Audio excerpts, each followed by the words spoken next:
पहिले थंडगार पाणी लागते जागेवर. झाडाखाली जात नाही मी, कुठं टाइमपास करत बसत नाही. जागेवर पाणी पाहिजे. आहे काय मुद्दा आहे का तुम्हाला? जमते का बाबा? थंड पाहिजे.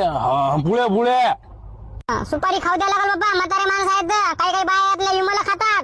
खाऊ द्या लागल, नाहीतर असं म्हणसाल काय बाबा ही बाई 17 खेळ विमल खाते, टाइमपास करत बसते, असं चालणार नाही. सुपाऱ्या बाबा, सुपाऱ्या खा मग बाबा. खा. आणखी बोला पुढे. पुढे काय बोला आता, बस एवढंच आहे आमचं. आम्हाला बाबा टायमाशी टाइम. कसं जरासं आमच्या हाता घेतायला लागलं तर आम्ही ब्रेक घेतो किंवा आम्ही ते वावर सोडून चालला जातो. चालते का? म्हणजे तुमच्या हातात इवडा लागला म्हणजे तुम्ही घराकडे चालले का? काही धंदे आहेत तुमचे, ते रोज देत नाही मग आम्ही. काहून नाही रोज देत तुम्ही? द्यास लागल. समजा त्याच्या हाताला लागलं, हा मग ते कसं काम करील? त्याला घरीच जावं लागल ना. रोज द्यास लागल तुम्हाला. म्हणजे काही आहे तुमचं, तुम्हाला जीवावर आलं की मारसाल हाताले, चाललो घराकडे असं म्हणसाल. रोज द्या लागल म्हणजे काही आहे तुमचं दादागिरी. आम्ही का पागल आहे का? हाताला हटकून मारणार? आम्हाला काय मिळालं का आम्ही? हा ते रोज द्यावं लागल. जास्त लागले की दवाखान्यात पण न्यावं लागल. अरे बाबा, काही आहे बाबा? म्हणजे दवाखान्यात न्यावं लागते का? आता माणसाला ऑपरेशन करावं लागल काही बाबा? अबे का सोयाबीन सोंगाला येऊ राहिले का? काय करायला काय येऊ राहिले तुम्ही?